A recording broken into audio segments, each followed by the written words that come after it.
kita mendengarkan firman Allah Subhanahu wa taala, bagaimana orang kafir membuat orang-orang tidak bisa mendengarkan Al-Qur'anul Karim. Mereka mengatakan wal ghaufi. Kalian ucapkan ucapan-ucapan yang kosong.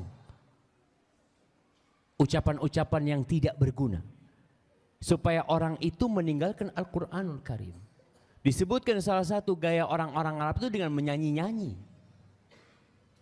Supaya orang nggak baca Al-Qur'anul Karim. Dan sekarang pun kita lihat umat Islam lebih sering mendengarkan nyanyian, menyanyi-nyanyi daripada baca Al-Qur'anul Karim. Dan ini termasuk usaha untuk memalingkan umat Islam dari Al-Qur'an. Sampai ucapan musuh-musuh Islam, orang-orang Yahudi, ketika mereka tahun 65 itu mau menyerang Mesir, ya, mau mengambil Palestina pada waktu itu, apa kata mereka? Ka'sun wa ghaniyah, ka'sun wa ghaniyah.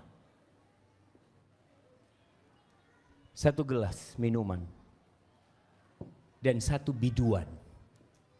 Itu lebih dahsyat menghancurkan umat Islam daripada alfu midfa, 1000 meriam. Mereka tahu kekuatan umat Islam di Al-Quranul Karim. Makanya dibikin oleh orang-orang kafir bagaimana orang-orang tidak bisa mendengarkan Al-Quranul Karim. Kalau sekarang kita lihat hiburan-hiburan di mana-mana. Itu salah satu usaha untuk memalingkan umat Islam dari Al-Quranul Karim. Dan kita lihat jemaah, orang kalau sudah mendengarkan nyanyian itu, tenggelam dalam nyanyian itu. Na'udzubillah min dzalik, ya anak-anak muda sekarang. Di masjid ini, ana sering katakan, sebenarnya yang datang ke masjid itu orang udah pada benar semua. Udah baik-baik, ya udah pada sholat, udah mau kebaikan. Tapi antum lihat, kalau konser musik, yang datang pakai baju hitam, sama tengkorak-tengkorak. Iya. Mereka nggak datang ke rumah Allah. Enggak.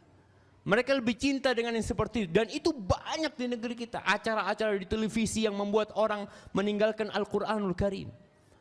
Maka perlu kita memboikot itu beberapa TV yang ada. Nggak perlu ditonton. Itu termasuk mengganggu kita dari membaca Al-Quranul Karim. Jadi kalau dikatakan apa hubungan lagu-lagu, mau nyanyian-nyanyian dengan gangguan dakwah Rasulullah SAW, itu salah satu yang digunakan oleh orang-orang kafir untuk memalingkan umat Islam dari Al-Quranul Karim. Dan kita harus belajar, apa sih sebenarnya hukum musik dan lagu-lagu itu? Supaya kita tahu jangan sampai anak Quran gak hafal. Sebagian anak-anak itu Masya Allah hafal lagu ini, lagu itu. Sampai ada orang tua dulu. Antum ingat ada lagu apa? Cecak Rowo. Nah, tuh anak kecil-kecil pada hafal. Bapaknya seneng, lihat-lihat anak-anak bisa. Masya Allah. Maka hati-hati jemaah. Tolonglah orang tua berusaha untuk meninggalkan yang seperti itu. Kita lihat perjuangan Rasul SAW, begitu dahsyatnya. Masa sekarang kita tinggal mengamalkan Islam itu berat banget. Nggak perlu kita dipukulin sholat, nggak perlu. Dulu mereka Nabi SAW sujud, itu dikasih di pundak Nabi SAW, itu rahimnya onta dengan darah dan kotoran, beliau sampai berdiri nggak bisa. Sahabat tidak ada yang bisa bantuin beliau SAW. Karena mereka takut dengan orang-orang kafir Quraisy ini. Apa yang terjadi? Dipanggil putrinya Fatimah. Karena orang Arab bagaimanapun masih menghormati wanita mereka. Datang tuh Fatimah. Dia dorong tuh yang ada di pundak Nabi SAW. Sambil dicela tuh orang-orang sama Fatimah radhiyallahu ta'ala anha. Masa kita sekarang mau mengamalkan Islam yang benar? Udkhulu fis-silmi kafah. Sudah tinggal jalanin, tidak usah ribut-ribut kita jamaah. Tolonglah jamaah, tolong waktunya kita bangkit kembali. Alhamdulillah rumah-rumah Quran sudah banyak. Dulu nggak ada rumah Quran. tempat-tempat tahfidz nggak ada. Anak-anak di sekolah yang diajarin malah bagaimana anak itu pinter musik, ngaji nggak bisa nggak apa-apa.